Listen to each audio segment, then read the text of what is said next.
Hey, Hey, yo. yo.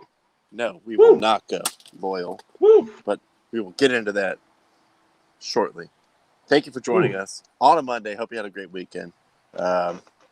Pretty still decent amount of sports going on. Yes, I know we're waiting for football to get back really going. But baseball is kind of grinding towards the playoffs. NBA Summer League, which you could see we're really have some very brief and not informed thoughts on that. But a lot of good stuff over the weekend. So, Tyler, how was your weekend? How are you doing this evening? Man, I'm doing good. Yeah, this weekend, it was nice waking up early to watch soccer again as the Premier League is back, It's back. along with Texas, along with the dunk contest, along with the McRib. It's all back. Backer than you ever could have possibly imagined. Please believe that. It's actually backer beyond than what you want. It's actually so back you don't want it.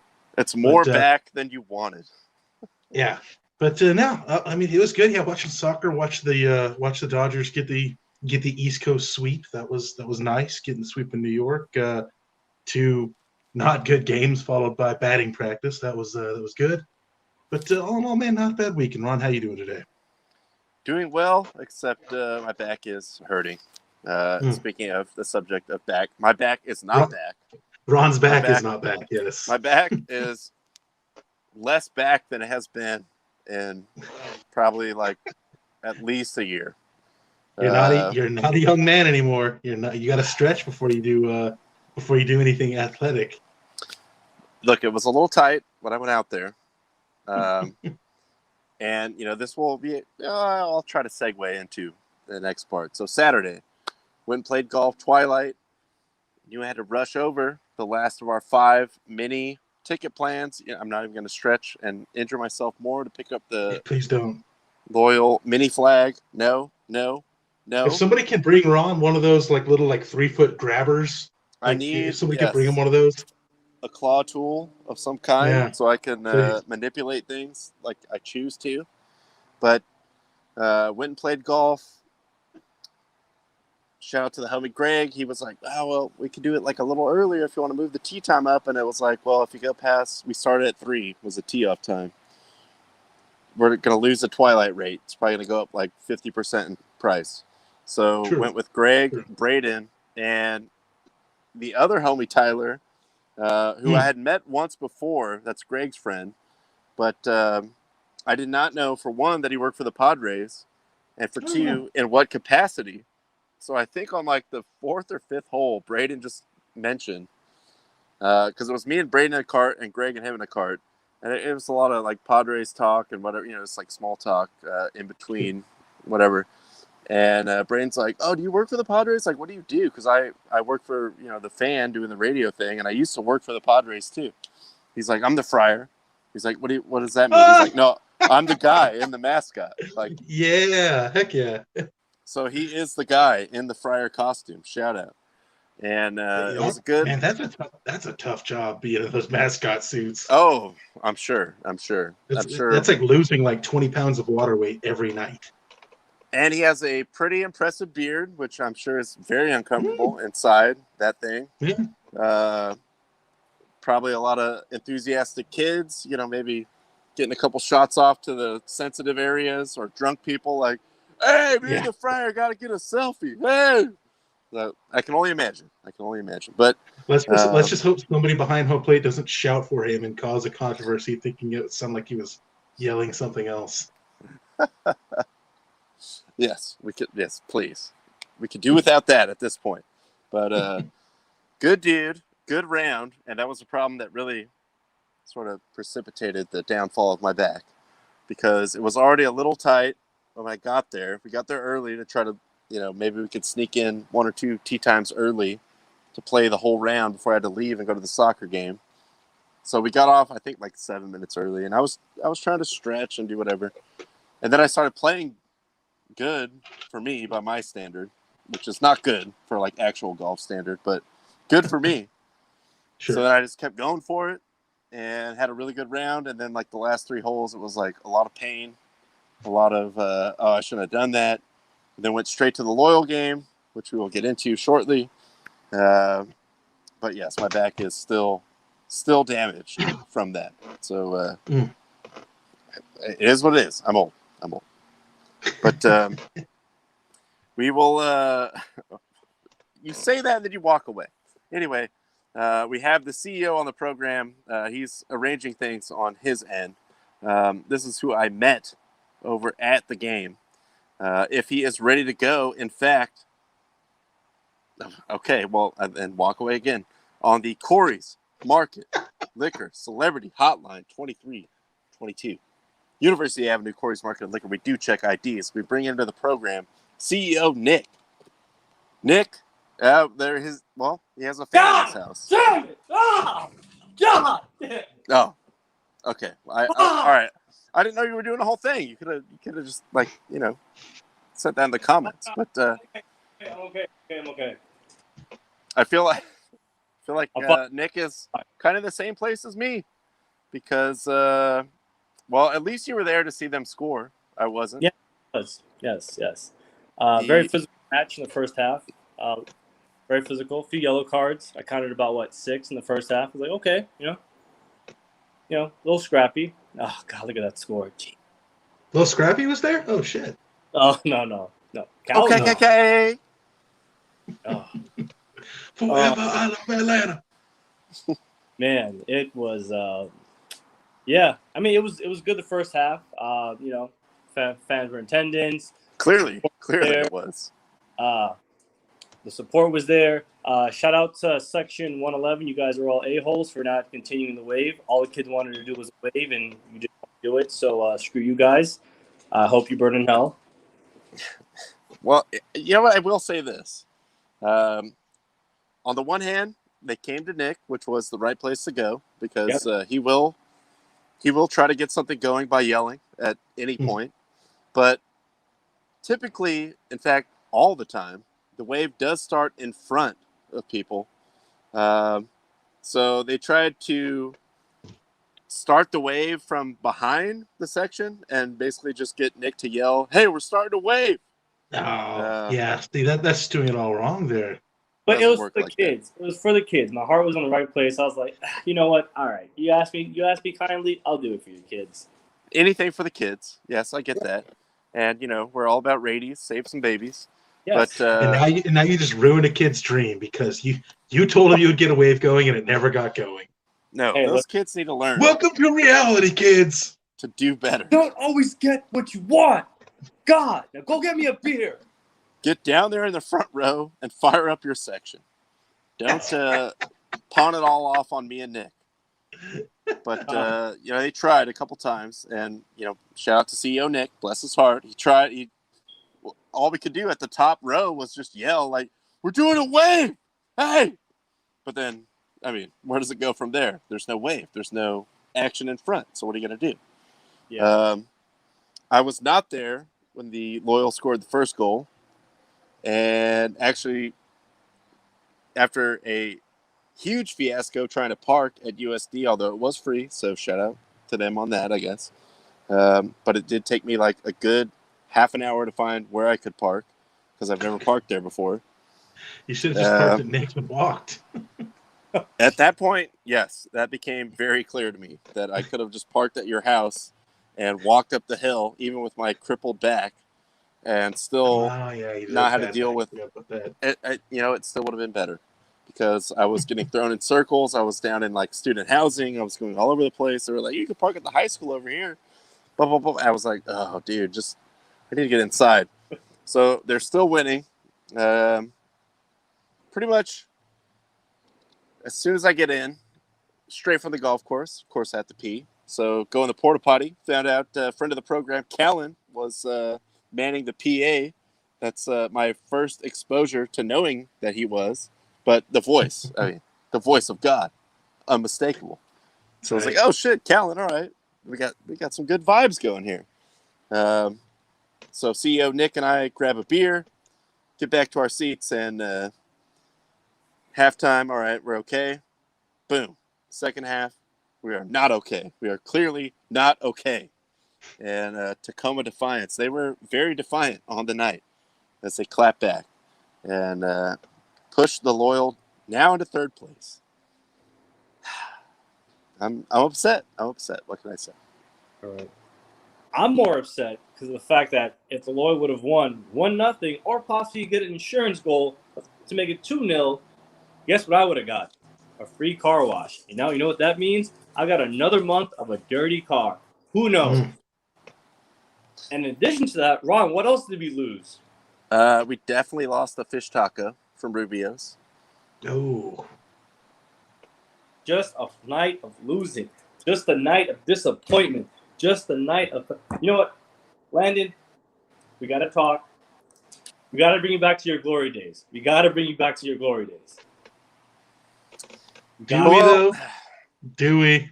We do have to bring it back to... Well, this is certainly not the glory days. I mean, by definition of, like, winning, probably, yes, the glory days, but a low point as far as his personal brand and whatever they were trying to do over there. But I think we have now decided that every time the Loyal lay an egg, we are going to show the Landon Donovan water fountain photo, which, oh God. Hey, look at that stud muscle. Look how big that collar is. That collar is massive. Oh. He's looking right through me right now, and I don't know what he is thinking about. But I don't want to know. This is one of those, like, you know, they do the, how did this get made for movies? Like, how did this one photo get made? Who thought this was a good idea? I mean, Landon, in his defense, you know, up-and-coming superstar at this time, he's probably maybe 20 years old, just there for the pub. But even you, if you saw the proofs on these, like, we can't run with that, though. Like, I just look like a jackass, right? Like, I mean, he did have a gray head of hair at that time. So he did. You know, maybe he wanted people to remember when he had hair. But this Loyal game, it just a lot of parallels to this photo. Like, why did this have to happen? It didn't have to happen. There was so many people that could have stopped it from happening, and yet it did. And now we have it forever. I need you to do me a favor. I need you to blow this up.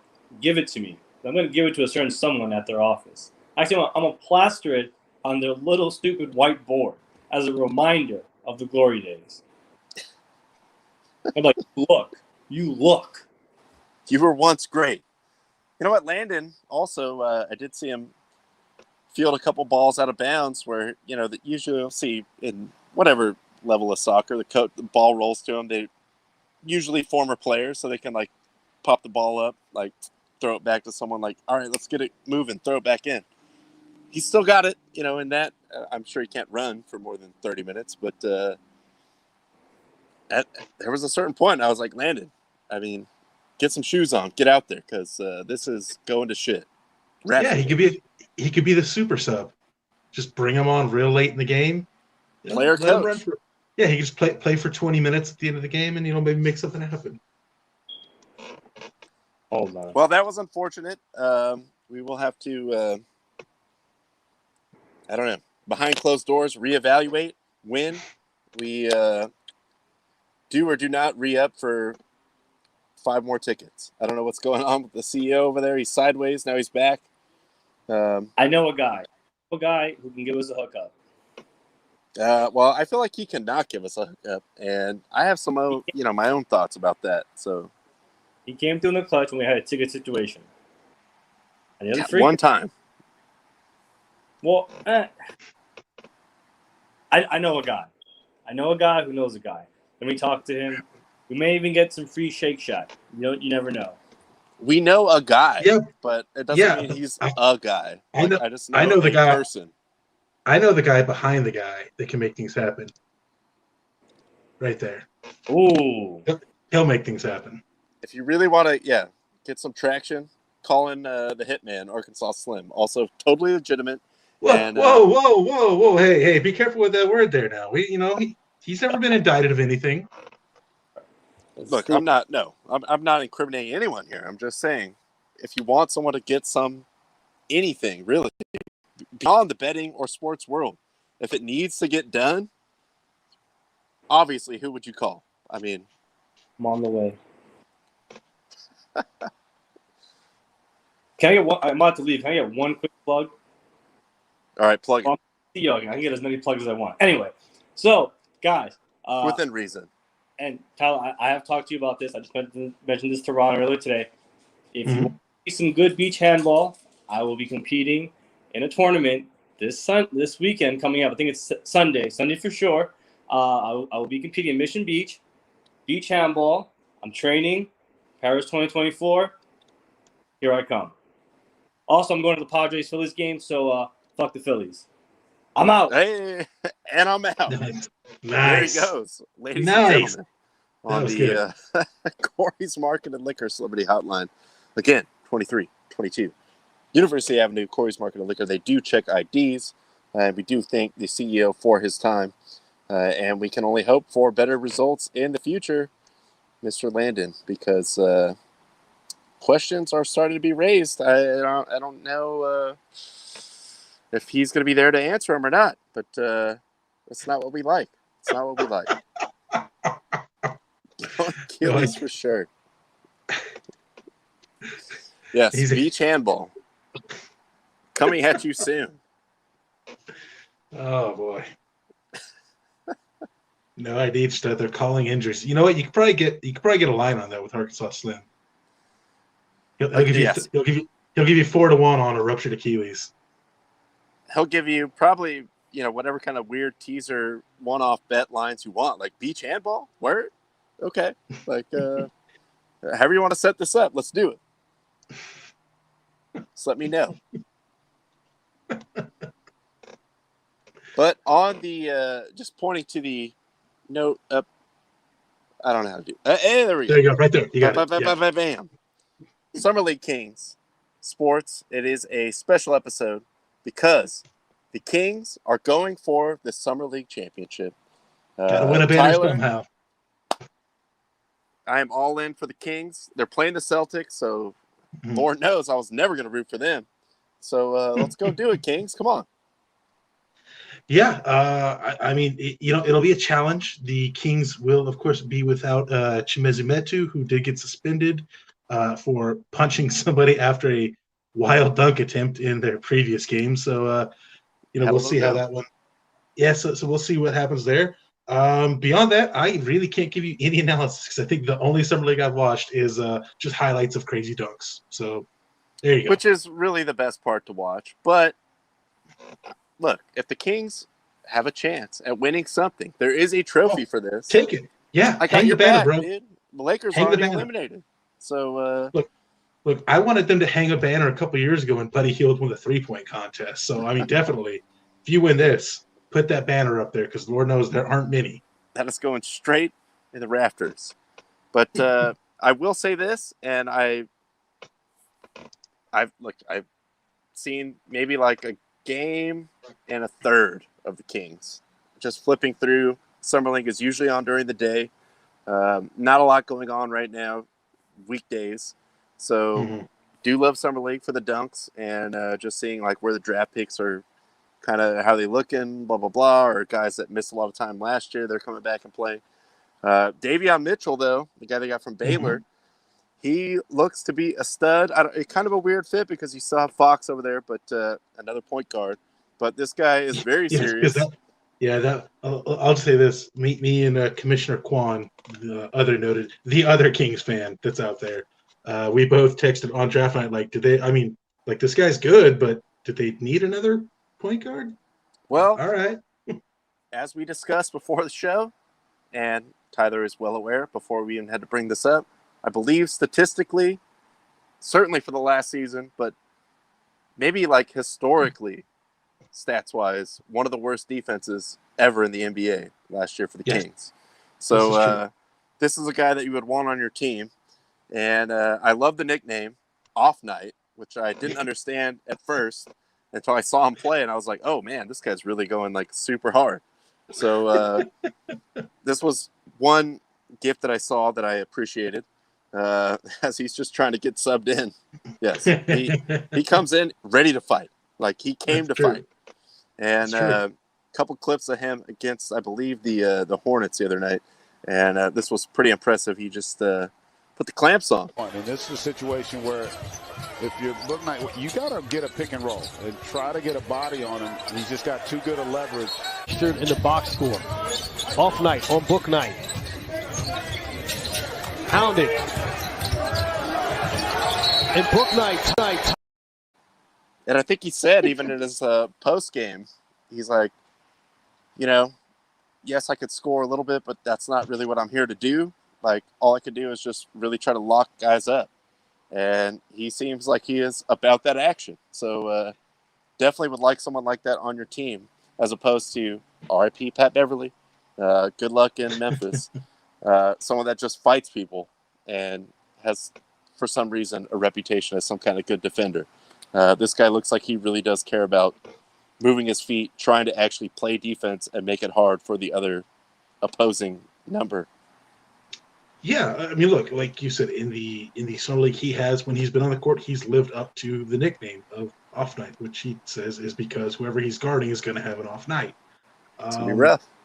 Look, he plays great defense, so he will not fit in at all with the Kings. They'll probably cut him halfway through the year.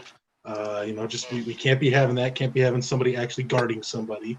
The Kings are, look, you're gonna score 130. We're gonna try and score 131. We might score 98. Who knows? But look, his highlights have been fun to watch. It's weird, again, probably since the early 2000s, seeing somebody from the Kings actually playing decent defense.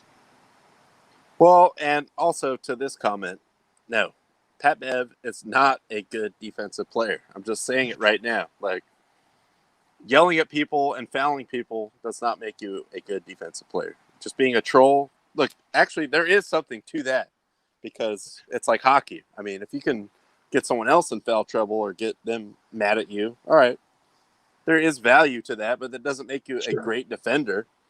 This guy looks like he actually knows how to play defense, like moving his feet, just staying inside somebody's shirt.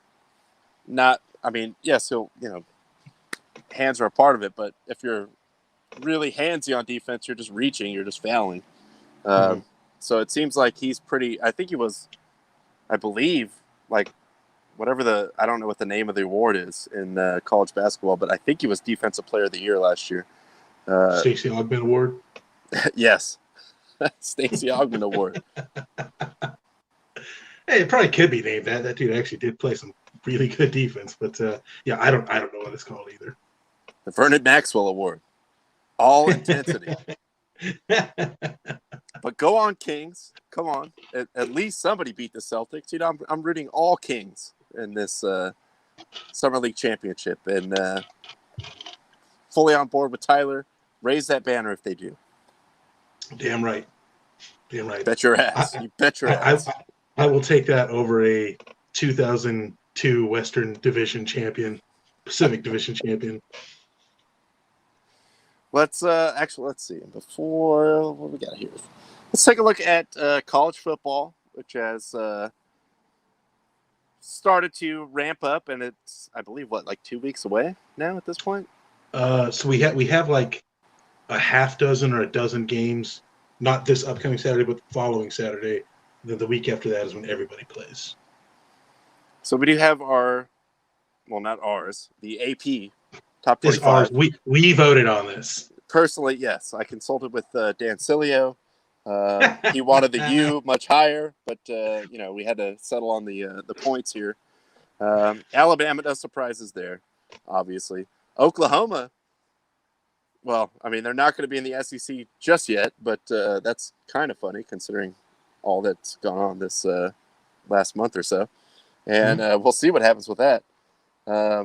Clemson, again, not really surprised. Ohio State, not really surprised. Even Georgia, again, not a big shock. And then after that, it's like, all right, nobody's played. We'll see what happens. But I don't really have any big problem with this.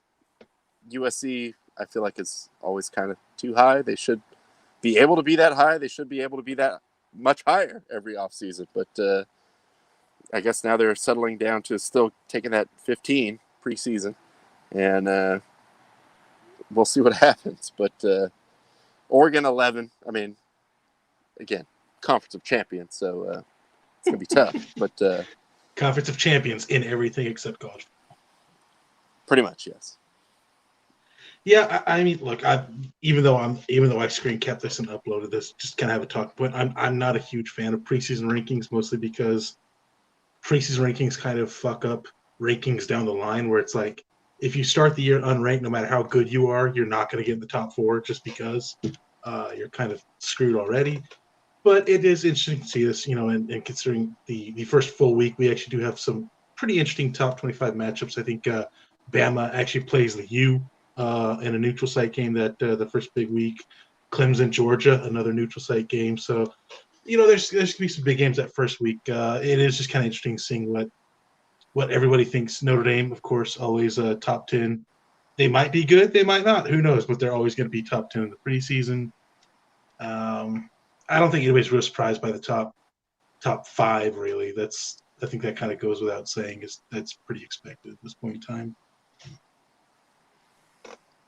And as we move on down to the remaining of the top 25, also it looks like we may have a caller here on the line. USC gets to 15 by default. Yes, they are always loaded with running backs, usually quarterbacks as well, and just a lot of good players. I mean, I don't know, for whatever reason, they cannot ever be good. So hopefully they grow out of that, maybe with this super alignment conference thing, with this scheduling that will happen after Oklahoma and Texas move to the SEC. We'll see what happens. But joining us on the program before we dive into the rest, on the Canada Steakburger Celebrity Hotline, we do have Mr. No ID Justin joining us. Justin, how are you doing this evening?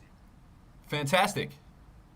Why would I be doing anything other than fantastic? Football season's right around the corner.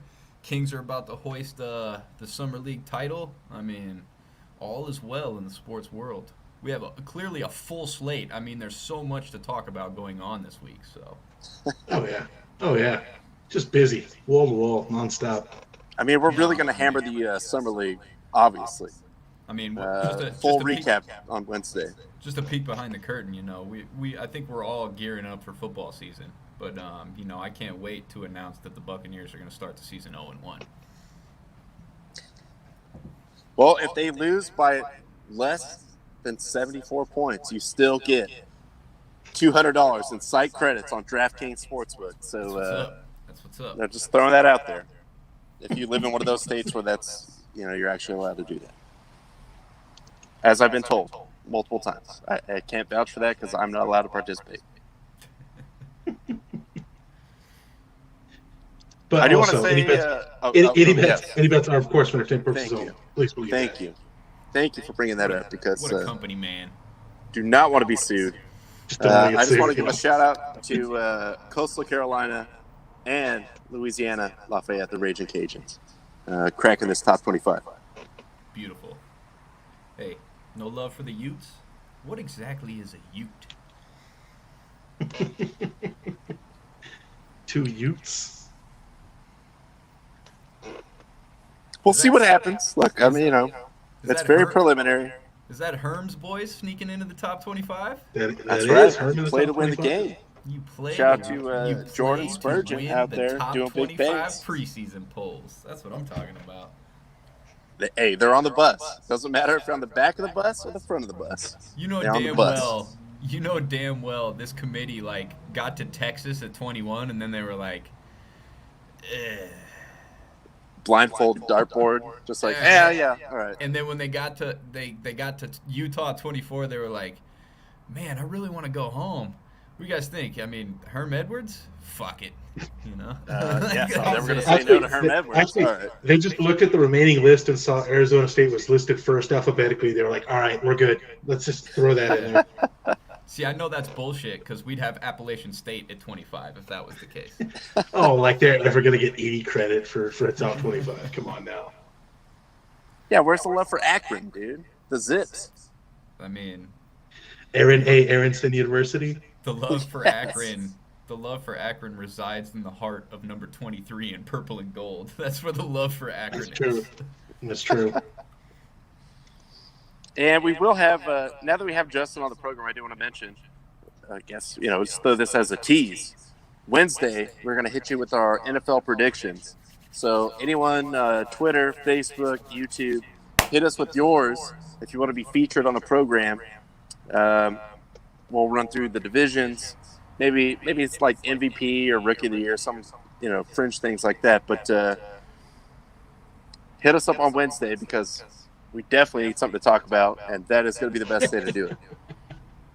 True words. On a little bit of other NFL news, the Give Rams and Chargers opened up give it to SoFi. me. I don't have the video, but we can talk about it.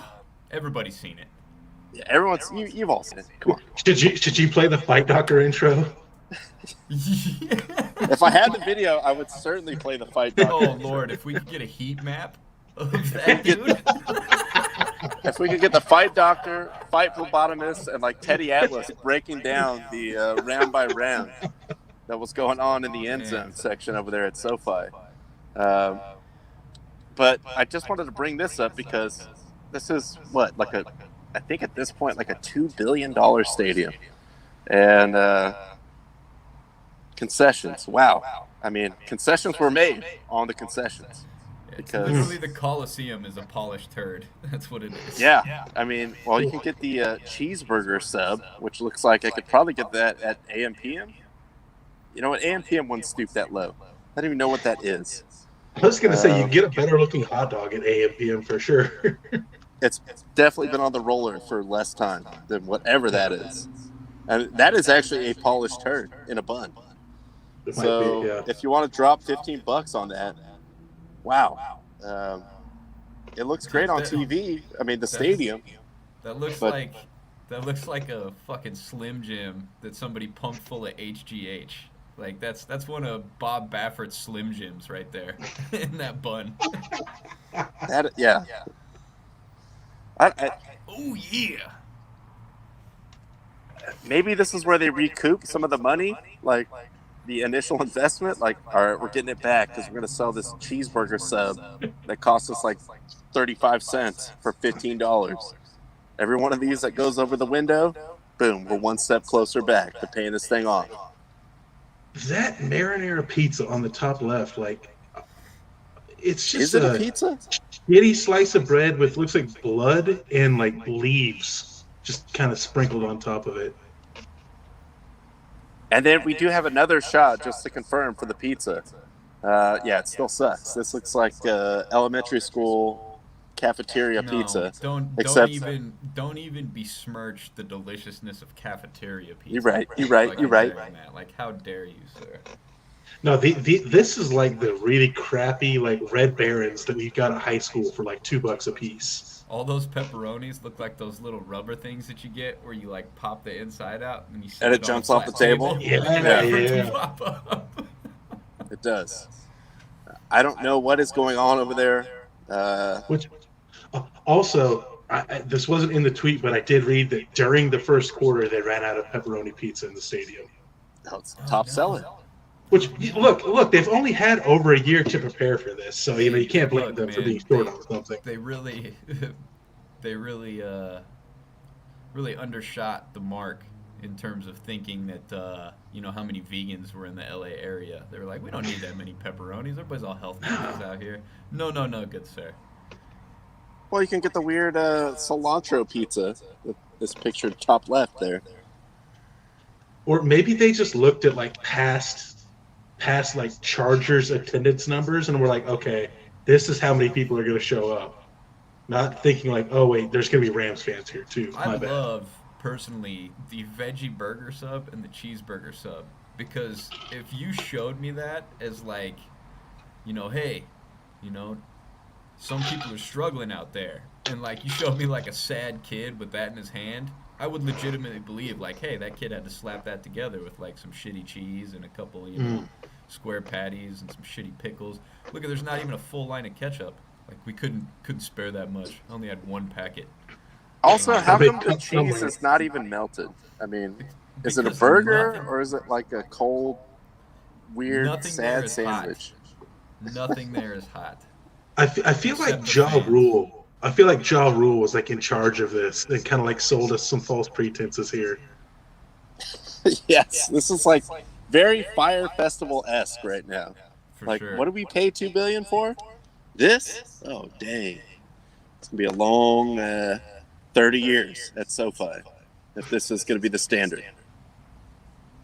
And just the gall to charge $15 for these is like, God, man, that is. Arash probably. I'm surprised he didn't note that none of the food had any aroma because he could smell it over his fucking cologne. Baron bringing up a good point here. Yes, the pickles are actually structural in this case, so no, there's it's dependent on those pickles to like keep the whole thing together. many of fans who consumed this food were bearing loads for the remainder of the evening. Believe me. Absolutely. Yeah, that is true. And I'd venture to say that hot dog probably actually does look better on the way out than it does on the way in. Could it look worse? You'll get no debate from me. You know, people bash on the Dodger dog, but it's not great. But I'll take a Dodger dog over whatever that is. At least it looks okay, and it's $6 and not $15. Yeah, Exactly. but you got to pay for that screen. I mean, that screen's nice. Actually, you do. I'm glad also you brought up the Dodger comparison because I did read that from multiple people, including our guy Petros, that apparently getting in and out of SoFi Stadium is infinitely worse than getting in and out of Dodger Stadium, which is almost impossible to believe. Apparently, it's a real bitch to get out of there. Well, if you're over on the super west side, you're pretty much locked to the 405, which is terrible. So there is not going to be any graceful way to get out of there. I mean, as soon as they announced the location, I immediately just laughed, thinking about all the people from out of town that are coming in and just thinking like, it's in Inglewood. Like, it's in Inglewood. Yeah. Like, it's in Inglewood. No problem. City of Champions. Well, I'll feel you.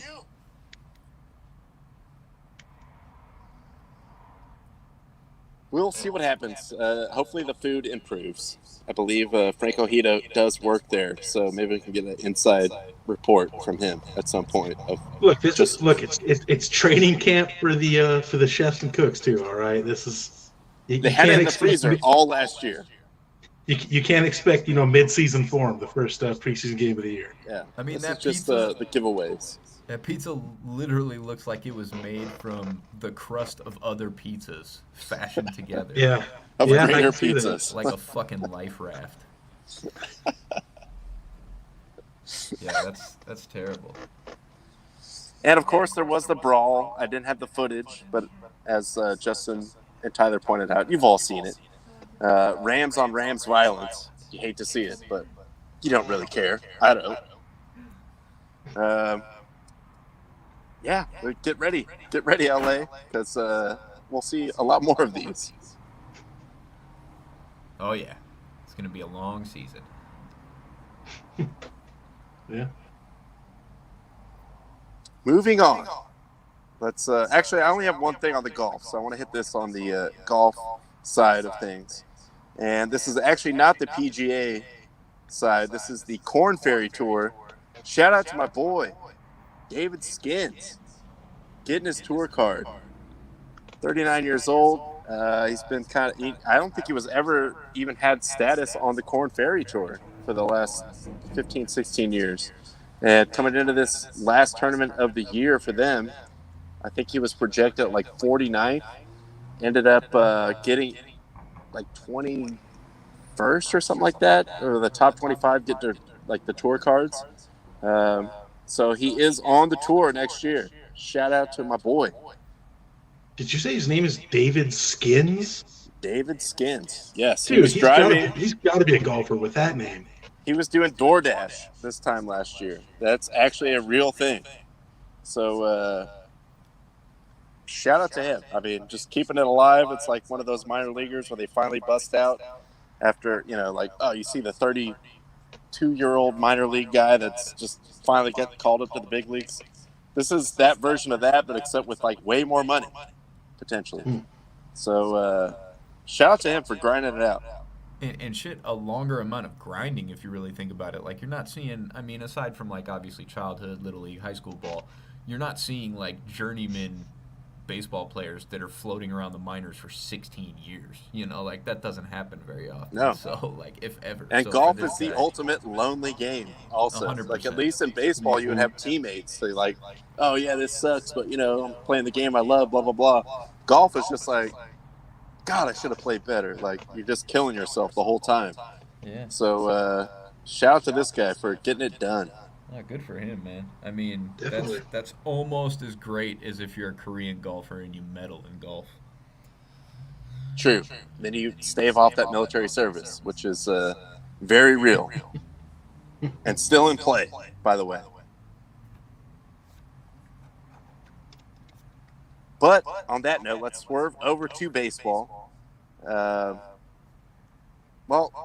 let's just say bad news, good news, mostly bad, but then with a tinge of good for the San Diego Padres. The bad, Tyler Gilbert. No hit him in his first ever MLB start. I believe the fourth person ever to throw a no-hitter in their first start Did in not the major jinx that leagues. one. It was impossible to be jinxed. That was one as I was watching it, I kept thinking, what if Justin's going to text me? Oh wait, it's against the Padres. No, Justin's not going to text this one. No, shout out to Will. He tried to jinx it. I was like, dude, it doesn't work that way if it's your team. No, Like, and I was aware. Hey, we're of gonna it get from the no hit. fifth There, I inning did on. it. It's fine. We're not gonna get no hit. I was like, I don't know if it works that way. But some of the names here: Shout out Bumpus Jones. Bumpus Jones, Theodore Breitenstein. I mean, remember him? What a guy he was. Bobo Holloman and Tyler Gilbert. Yeah, we need some more Bumpuses in the big leagues. Bumpy? Is that what would you call them? Multiple Bumpuses, yes, I believe would be Bump High. But pretty, as you can see by the dates here, a rare thing. So to me, as a non-interested, borderline Padre hater, if they're not playing the Dodgers, like, all right, that's cool, you guys won, whatever. But if they're playing the Dodgers, fuck those guys. To get no hit by a guy in his first career start, and then you see the other times that this happened, it was pretty hilarious. And that night, the Padre fan contingent that I'm still in the group chat with at 97.3 was pretty much burying them and dancing on the Padres' graves. I mean, they got Tatis back, and as much as I've ripped that fool for how everybody just overlooks the fact that he's a horrible defensive shortstop, he's got like record-setting OPS right now. I believe he's still above 1,000, and I think the last time anybody even sniffed that was Trout within the last like decade or so. I think he hit I think he was like .986. But I mean, they can go on a run just like anybody else. I just feel like, I mean, you guys know just as well as I do, being Dodger apologist. It's been a slow grind to make up any ground on the Giants, and I'm hard pressed to think the Padres can just reel off, it's 17 out of 21 or something like that, and just go on a fat run like that. So, but I mean, hey, that's baseball. Yeah, that's baseball. Yeah, I mean they're 6 games behind the Dodgers for that number 1 wild card spot, 10 games behind the Giants. This is of course going into today, because before we jumped on the air, I saw the Padres were losing and the Reds were actually winning. So if that holds, the Reds will only be a game and a half behind them for that second wild card spot. So I know the last couple of days have kind of been for Padre fans like doom and gloom, losing the first 3 games against the terrible Diamondbacks. Then you get Tatis back and he goes crazy. They get a win. Now tonight they're losing Colorado again. Maybe that score has changed. Plus Colorado, a 4-run lead is like nothing there. But it's nut cutting time for the Padres. Like they got to figure their shit out. Like whatever injuries they got doesn't matter. Like you just got to start winning some games, because those Reds are right on your tail for that last playoff spot. Yeah, and I mean Tatis could still potentially win the MVP. I mean, the weird thing, like Justin was pointing out, some of the like freakishness of this guy, and the one I saw was, I think he's played like 80 something of 120 possible games, and he's still leading the league in home runs right now. But leading the National League. yeah, exactly, the National League. But Tied I for don't the know if National that League gets them lead in over the stolen hump bases. because they just have a lot of problems with hurt pitchers right now. So it's going to be kind of uphill. And I did see that they actually did lose to the Rockies, 6-5. So that's a shame. That's true. Yeah, I mean, look, to what you just said a second ago, like I think, like as long as he stays healthy, if he can finish out the year, not going back on the IL, and his numbers don't just completely fall off a cliff, I think he's pretty much got the MVP locked. The only people behind him, Harper's got some really good numbers. Muncie's got crazy OPS with some nice home runs. But I mean, it will take Tatis either missing most of the rest of the year or just completely falling off the deep end, I think, for him to lose the MVP at this point. I think he has a pretty good shot at it. So that would, again, be something to rally behind, especially when you pump all this money into this guy. And as we have said multiple times, we're talking about 13 years here. Like, should you rush him back? Like, I don't know about even the outfield. Like, do you not think he will get hurt in the outfield? Like, there's a wall in the outfield. Like, he's going to go, like, balls out all the time. He just wait till he runs into the wall, and everyone's like, oh, this was a terrible idea. Like, what did you think was going to happen? Just to update real quick, the rest of the NL West still 0-0 between Dodgers and Pirates. And the Mets put up 3 in the top half of the 5th. It is currently 3-2 Mets in the bottom of the 5th on top of the Giants. LFGM. Word. Yeah, I mean, it's funny. I don't think it really matters where you put Tatis because, like, when you look at the 2 times he's thrown his shoulder out, it was swinging and sliding. It had nothing to do with his defense. So, like, yeah, I understand the theory of putting him out in right field to preserve him for the rest of the year, but, like, he's not getting hurt from defensive play. He's getting hurt from random shit where his shoulder comes out. So, and I know both of you gentlemen and the Baron, who I see is watching, commenting, are all familiar with Ted Lasso. Does he not kind of remind you of Danny Rojas? Like, baseball is life. Like, when he goes out there, he's just life. Going 100%. So he's good. Like, he could do things that no one else could do, but he's probably gonna kill himself at some point. Like, I feel we like just gotta chill, dude. We gotta survive for 13 more years of this contract. His biggest issue is not only does he exert himself so much, but he wears that heavy-ass unnecessary chain. And that carries momentum. And I think that's why his shoulder and stuff keeps flying out. It's like he gets moving so fast, and then he stops, but the chain keeps going, and it's like too much torque. Yeah, it's just like, I mean, hey, man, sacrifice for fashion. I get it, I guess. I mean, if you want to drip, that's the price.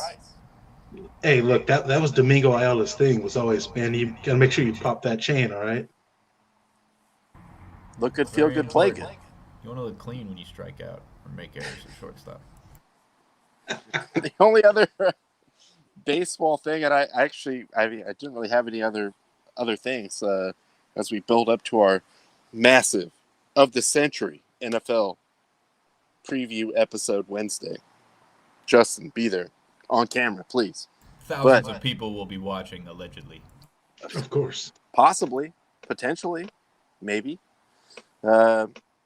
Tyler brought this up to my attention yesterday. And first of all, there is a English baseball league. So there you have it. But and it's kind of weird. You got to read this box score a little bit differently because they put the totals on the far left instead of the far right. But, man, London Legends. How did it all go wrong in the 7th inning? You think you're home, safe and dry, 19-9 lead, and just giving up 11 runs in that 7th inning, and you take the L. That's wow. That's a tough one. Yeah, I mean, what can you even really say as a manager from the losing side when that happens? Like, you go in there thinking like, all right, 10 runs, we're good. You give up a couple to the first hitters, you're like, whatever, no big deal. Now we'll bring in my other guy. He starts giving up runs. You're like, well, fuck, all right, now I got to get the closer moving. You bring the closer in, and he gives up the winning runs. Like, I mean, what do you even do as a manager at that point?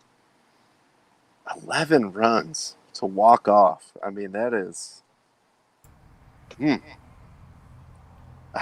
don't even know. I mean, yes, it's certainly happened before in baseball. They played bazillion games, but It's like going to a loyal game. in a lot of ways, yes, it is. At least they had the dignity this time to lose in regulation time. Thank you, Landon. That is unfortunate, but it's out there. So I didn't produce this photo. I didn't Photoshop any part of this. But man, like, at what point do you think, all right, even if something goes kind of sideways, we give up like 8 runs, we're still good. But 9 misfortunes. Well, I'd like to see that. Let alone 11. We're still efforting on that, Baron, because I don't know what the standard of baseball is in the UK. Probably not super high. Maybe like Cape Cod League, maybe being generous. Probably not that high. Probably the Pecos League, really. Yeah. Maybe like some real some of the elite role. high school teams, maybe. That's why I do kind of want to go back and like look up the rosters of this and see like, all right, what players are in the premier highest division of British baseball. No idea. Honestly, I have no idea at all. It's all the best cricket players. No, probably the worst cricket players, actually. Yeah, the guys that couldn't hack it in cricket end up over there. But on brighter news across the pond, we go over to the Premier League. Nice transition. And West Ham. That's why you're a pro. Ba-bam! Coming back from behind, 4-2 win. Love to see it. Buried the lead, my man. No.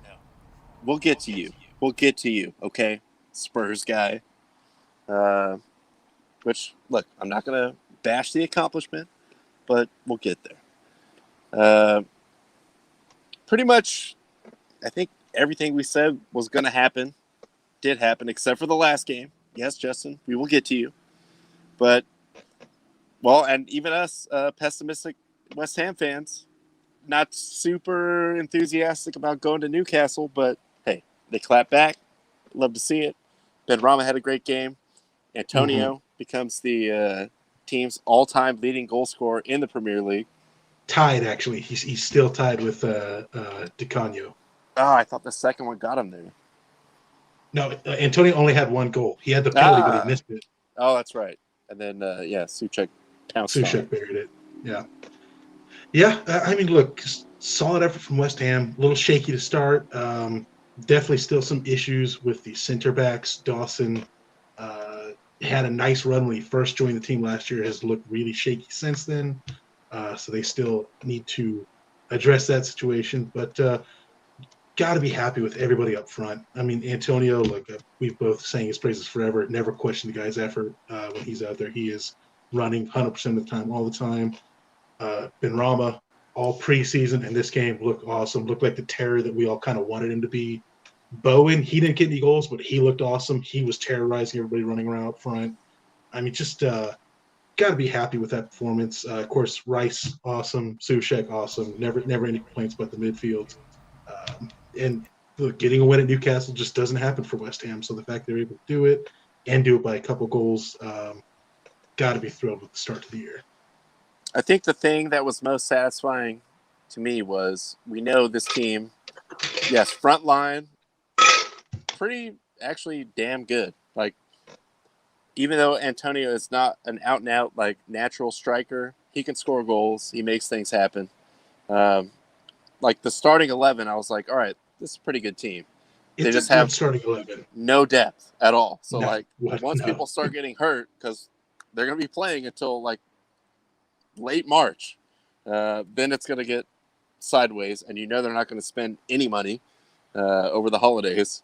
So that's, I would hate to see them just lose a game early on when they have all their best guys. So they didn't do that, and I'm happy about that.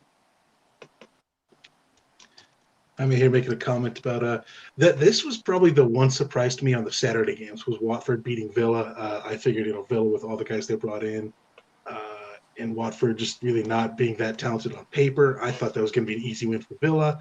It's the power of turns Sir out Elton. Watford. That's true. Yes. Yes. Don't ever question that.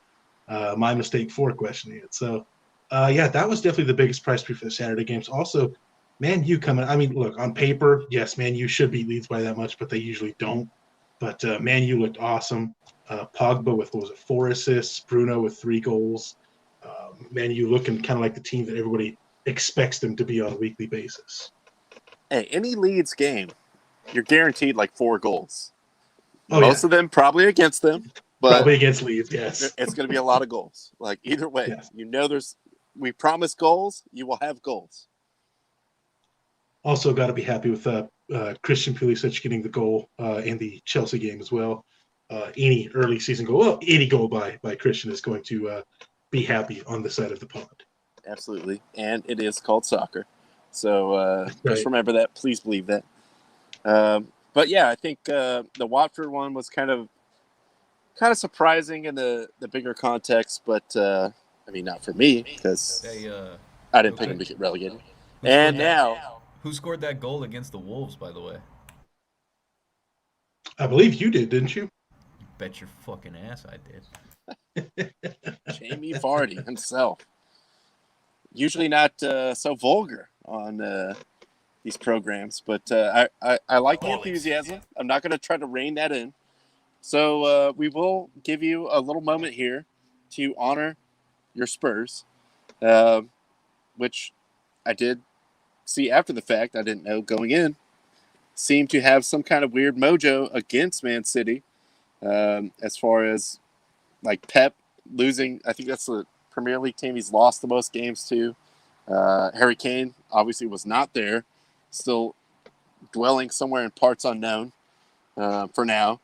But hey, Sonaldo got you the goal.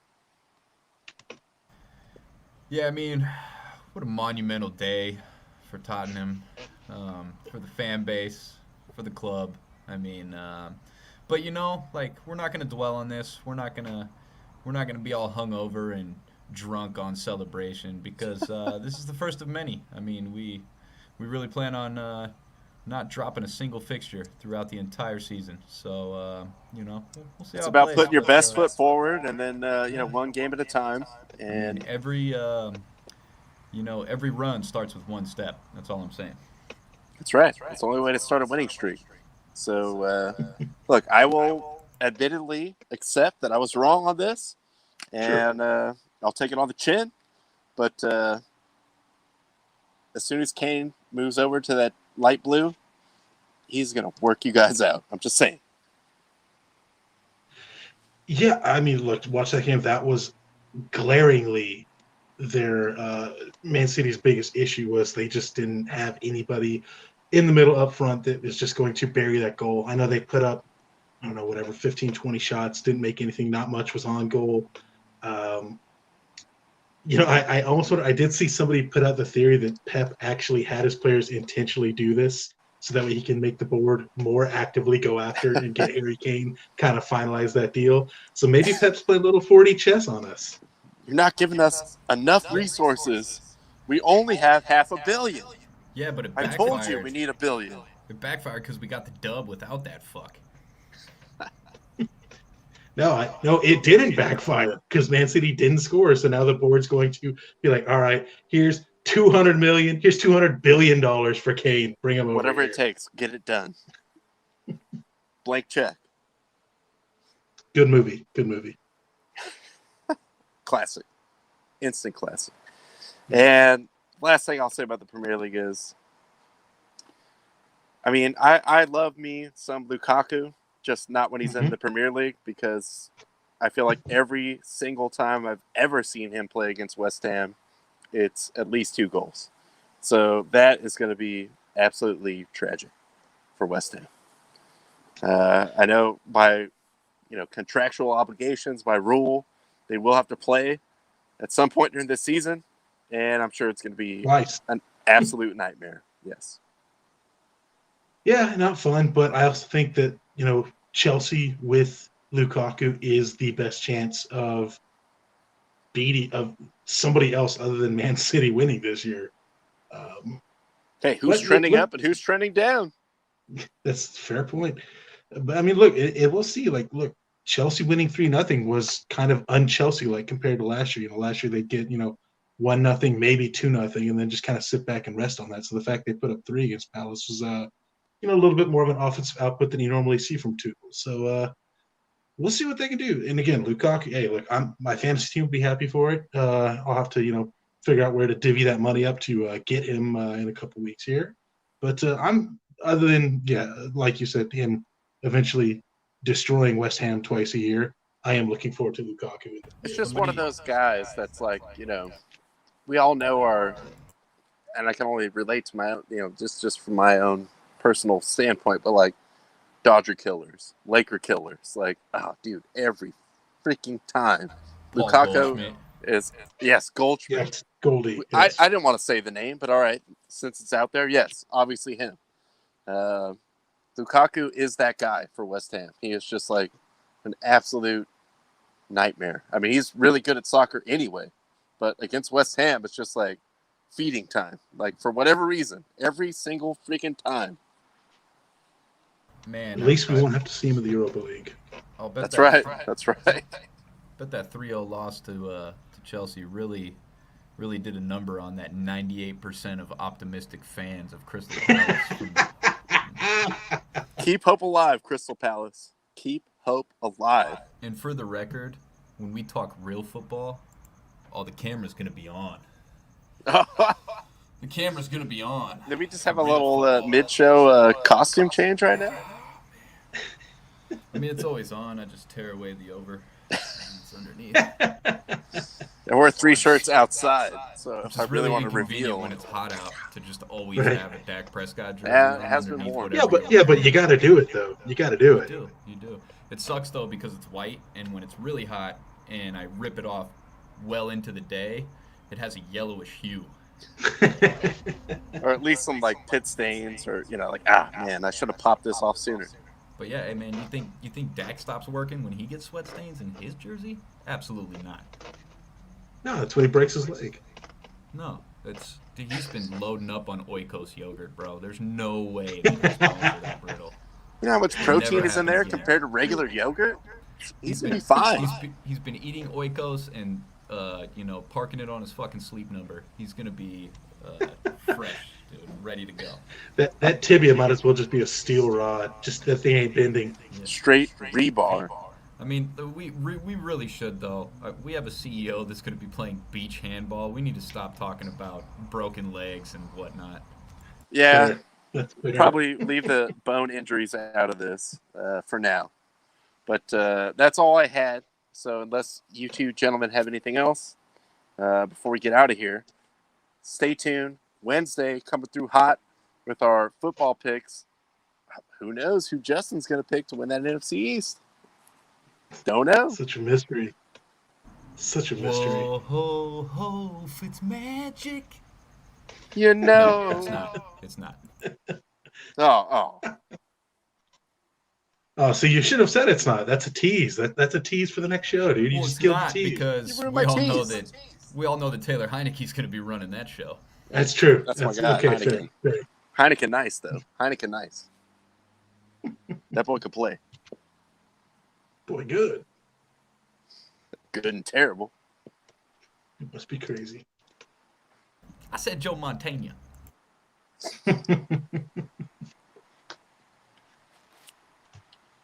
All right, well, I got gentlemen, nothing else. Justin, you on got that anything? note, I will clear the slate here.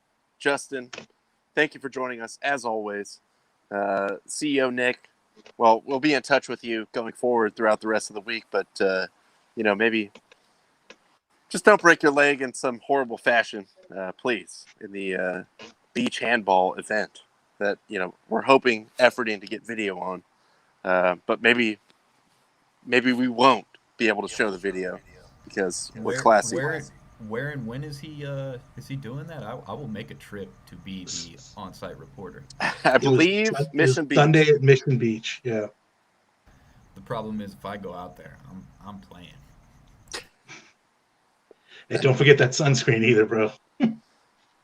Oh, absolutely not. No. Please believe that. I'm just between bronzing right now. Just getting a base. You're just trying to get a base. All right. Well, on that note, I want to thank all of you. Thank you, Justin, for joining us. Thank you, CEO Nick, for hopefully not dying this weekend. And we'll get back with you guys Wednesday. NFL predictions, preview episode. So do tune in for that. And that's pretty much it. You know the drill. Keep the fire. Keep the fire.